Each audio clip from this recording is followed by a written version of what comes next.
రాజా సాబ్. Rebel star Prabhas, Nidhi Agarwal, Malavika Mohanan, Riddhi Kumar లీడ్స్‌గా Maruti డైరెక్షన్‌లో వచ్చిన fantasy horror comedy ఇది.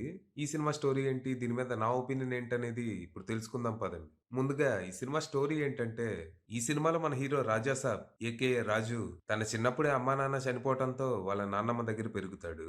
ఒకప్పుడు వీళ్ళది జమీందారు కుటుంబం. కొన్ని కారణాల వల్ల ప్రస్తుతం మామూలు జీవితం గడుపుతూ ఉంటారు.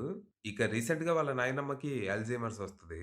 అయితే తను ఏది మర్చిపోయినా తన భర్త కనకరాజుని మాత్రం మర్చిపోదు. చాలా ఏళ్ల క్రితం ఒక ముఖ్యమైన పని మీద బయటికి వెళ్లి మళ్ళీ తిరిగి రాడు. అయితే ప్రస్తుతం తను హైదరాబాద్‌లో ఉన్నట్టు తెలిసి మన రాజు తనని ఇంటికి తీసుకొచ్చి నాయనమ్మ, తాతయ్యలని ఒక్కటి చేయాలనుకుంటాడు. కానీ హైదరాబాదొచ్చాక వాళ్ళ తాత గురించి తనకి కొన్ని షాకింగ్ విషయాలు తెలుస్తాయి. అసలు తన తాత మనిషే కాదని తెలిసి తనకి మైండ్ పోతుంది. మరి అసలు ఈ కనకరాజు ఎవరు? ఇంట్లోంచి ఎందుకు వెళ్ళిపోయాడు? ఇన్నేళ్లు తనేం చేశాడు? తను మనిషి కాకపోతే మరింకేంటి? జమీందారులైన వీళ్ళు ప్రస్తుతం నార్మల్ లైఫ్ ఎందుకు లీడ్ చేస్తున్నారు? ఇంతకీ ఈ కథలో బెస్సీ, భైరవి, అనితలు పోషించిన పాత్రేంటి? చివరికి మన రాజు తాతని ఇంటికి తెచ్చాడా? లేకపోతే వేరే ఎక్కడికైనా పంపాడా అనేది మీరు సినిమా చూసి తెలుసుకోవాలి. ఇక ఈ సినిమా నాకు పెద్దగా నచ్చలేదు. కోర్ కాన్సెప్ట్ వరకు ఇంట్రెస్టింగ్ గానే ఉన్నా messy and outdated screenplay, నవ్వురాని కామెడీ, భయపెట్టలేని హారర్ సీన్స్ తో సినిమా చాలా వరకు సహనానికి పరీక్ష పెట్టింది. సినిమా ఫస్ట్ హాఫ్ కొంచెం పర్లేదు. లాజిక్కులు లేకుండా సాగే స్క్రీన్ ప్లే ఇబ్బంది పెట్టినా ఎటకారపు క్యారెక్టర్‌లో మన ప్రభాస్ చేసే అల్లరి ఎంజాయ్ చేసేలానే ఉంటది. ఫస్ట్ హాఫ్ లో పెద్ద కథేం ఉండదు. జస్ట్ తాత కోసం హీరో హైదరాబాద్ వచ్చాడని చెప్పి ప్రీ ఇంటర్వెల్ వరకు మల్టిపుల్ లవ్ స్టోరీస్ తో టైం పాస్ చేస్తారు. అయితే వీటిలో ఏ ట్రాకు ఇంట్రెస్టింగ్‌గా ఉండదు. 'నిధి అగర్వాల్‌తో' వచ్చే ట్రాక్ రొటీన్‌గా ఉంటే, 'రిద్ది కుమార్‌తో' వచ్చే ట్రాక్ అసలెందుకుందిది అనేలా చేస్తది. ఇక 'మాళవిక మోహనన్' ట్రాక్ చాలా సిల్లీగా ఉంటది. అసలు వీళ్ళిద్దరికీ పరిచయం అయ్యే సీనే చాలా రిడిక్యులస్‌గా అనిపిస్తది. అయితే ఈ ట్రాక్‌లెలా ఉన్నా మధ్య మధ్యలో వచ్చే మిస్టరీ ఎలిమెంట్స్ మంచి క్యూరియాసిటీ క్రియేట్ చేస్తాయి. ఇక అసలు ఈ కనకరాజు ఎవరు? తన లక్ష్యం ఏంటనేది తెలిసాక కథ ఆసక్తిగా మారుతుంది. ఇంటర్వెల్ ఎపిసోడ్ పర్లేదనిపిస్తది. ఇక్కడ సీజీఏ వర్క్ చాలా ఇంప్రెసివ్‌గా అనిపిచ్చింది. అయితే ఇక్కడ బిల్డ్ అయ్యే మొమెంటం సెకండ్ హాఫ్‌లో కంటిన్యూ అవ్వదు. అసలిక్కడ కథ ఎటు బోతోందో, ఎందుకు బోతోందో అర్థం గాదు. కొన్ని కొన్ని సీన్స్ చూస్తే దర్శకుడు ఆడియన్స్‌ని మరీ గ్రాంటెడ్‌గా తీసుకున్నాడనిపిస్తది.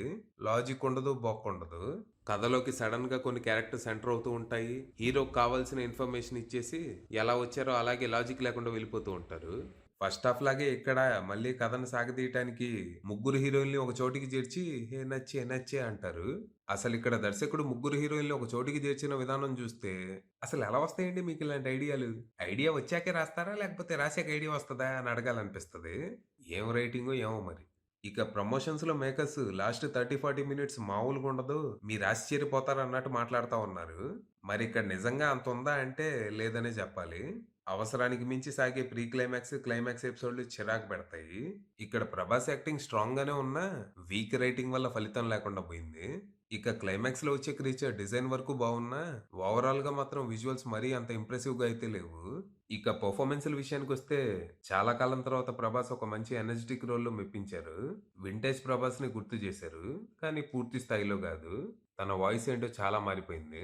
ఇక సాంగ్స్‌లో తప్ప ఓవరాల్‌గా తన లుక్స్ అండ్ కాస్ట్యూమ్స్ చాలా బావున్నాయి. ఆ పాటలకి కాస్ట్యూమ్ డిజైనర్ ఎవరో గాని అర్జెంట్‌గా పనిలోని తీసేయండి. అసలు ఏమనుకుంటున్నారు? ఇక బెస్సీగా 'నిధి అగర్వాల్' ఈ సినిమా చేయటం నాకిష్టం లేదన్నట్టు చేసింది.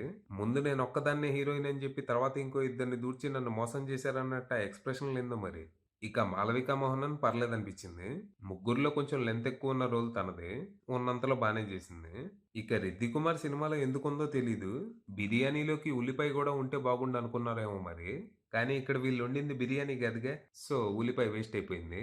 ఇక 'కనకరాజుగా' సంజయ్ దత్ గారు ఆయనకున్న అనుభవంతో బానే జేశారు. బట్ ఆ క్యారెక్టర్ అంత పవర్‌ఫుల్‌గా ఏమీ లేకపోవడంతో పెద్ద ఇంపాక్ట్ ఏమీ క్రియేట్ చేయలేకపోయారు. ఇక కథకి ఎమోషనల్ కోర్‌గా నాన్నమ్మ క్యారెక్టర్‌లో జరీనా వహాబ్ గారు మెప్పించినప్పటికీ రైటింగ్ పేలవంగా ఉండటంతో పెద్దగా ఉపయోగం లేకుండా పోయింది. ఇక 'సప్తగిరి', 'సత్యాలు' నవ్వించటానికి నానా తిప్పలు పడి విఫలమయ్యారు. ఇక టెక్నికల్‌గా సినిమా మిక్స్డ్ బ్యాగ్ అని జెప్పాలి. పీపుల్ మీడియా వల్ల ప్రొడక్షన్ వాల్యూస్ టాప్ నాచ్ ఉండగా సినిమాటోగ్రఫీ బానే ఉంది. ఇక తమనందించిన పాటలు బాగుండగా బ్యాక్‌గ్రౌండ్ స్కోర్ ఫస్ట్ హాఫ్ వరకు బావుంది. సెకండ్ హాఫ్‌లో అది మ్యూజిక్‌లా కాకుండా గోల గోలగా అనిపిచ్చింది. ఇక వీఎఫ్ఎక్స్ అండ్ సీజీఏ కొన్ని చోట్ల వావ్ అనిపిస్తే చాలా చోట్ల ఏందయ్యా ఇదే అనిపిచ్చింది. ఇక ఎడిటింగ్ చాలా బెటర్ ఉండాల్సింది. ఈజీగా 30, 40 మినిట్స్ ట్రిమ్ చేసేయొచ్చు. ఇక రైటర్ డైరెక్టర్ మారుతి విషయానికొస్తే తన పనితనం చాలా లేజీగా అనిపిచ్చింది. తన యాంబిషన్ అయితే కనపడింది గానీ, అందుకు తగ్గ విజన్ గానీ, స్ట్రాంగ్ రైటింగ్ స్కిల్స్ కానీ కనపడలేదు. చాలా ఔట్‌డేటెడ్ స్క్రీన్ ప్లేతో పూర్తిగా నిరాశపరిచారు.